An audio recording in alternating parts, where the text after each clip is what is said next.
Okay, hello everybody. We are doing a very basic startup for the Huey. Just pause it, rewind it wherever you need to. If you miss anything, I'll try and zoom in wherever I can to make sure you can see what's going on. Now, collective in the bottom position, throttle at idle. Now, to move the throttle into the idle position itself, there is an indicator up here. Right control and enter brings this screen up, but it's up by default in the Huey. And you can see on the left hand side the throttle is below the idle position, bottom left. So we put our mouse on the throttle, mouse wheel forwards, and now we can see it has moved. The throttle has moved, so now we can rest the throttle in the idle position, whatever buttons you've got assigned to that. Okay, so fuel switch.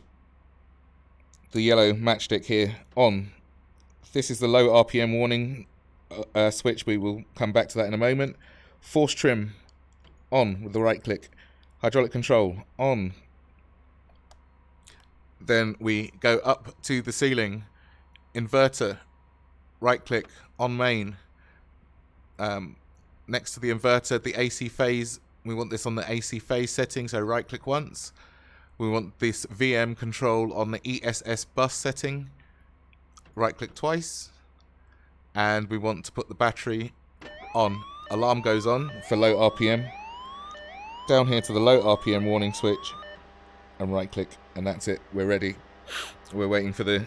Everything's just spinning up now and we're good to start. Now, you need to hold the starter button down, which I believe is home. And we are looking...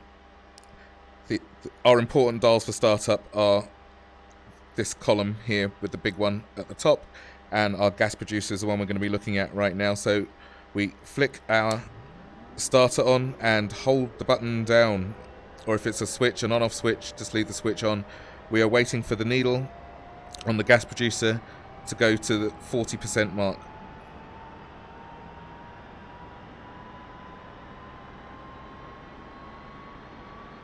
Just be patient, it will get there. Once it gets to 40%, you can let go of your starter button or switch your starter switch off. The engine will take care of itself from that point onwards. Next, we're watching for the needle for the engine RPMs and the rotor to get up to about the 12 o'clock mark. Then we start increasing the throttle. Nice and slow. You can see it up on the control indicator here. Up to top left. There are two needles. There you can't see one because one's behind the other, which is ideal. And just keep increasing the throttle. Gone past halfway now. Don't want to just put it in all at once. It doesn't have to be too slow either. I'm almost at maximum. By the time it gets to the 50 mark, I will be at maximum throttle. Then we let the engine spin up the rest of the way on its own. We want both of those needles in the green. They'll quickly tip up to the red, no problem there, and then they'll settle back down to idle. Idling, but flat out on the throttle, and we never need to touch the throttle again, or not much anyway. Okay, once that is done, we want to go up to the ceiling again, main generator, switch that on, close the hatch, turn off the battery.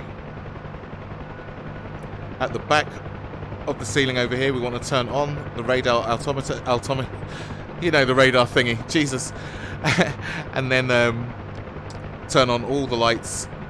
There are 6 sets of lights, because this lights up your dashboard a tiny bit, the roof a little bit. Not much because the lighting's a bit funky in 2.5, 2.6, whatever we're on at the moment. And then we've got one last warning light on here, the IFF.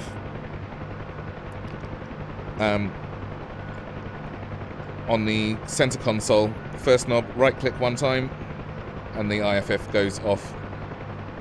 We won't bother with anything else for the moment. This is just how to start it up. That's it, the thing is started. Probably best to shut the doors while you're starting this up, but it doesn't really make it that much quieter, maybe a bit. Hopefully you can hear me.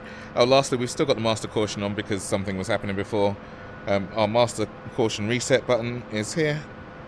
Right click it, it will turn off. If you want to make sure everything's working, you can hold down left click and it will show you all the warning lights at once. That's it. Hope that helped, and thanks for watching.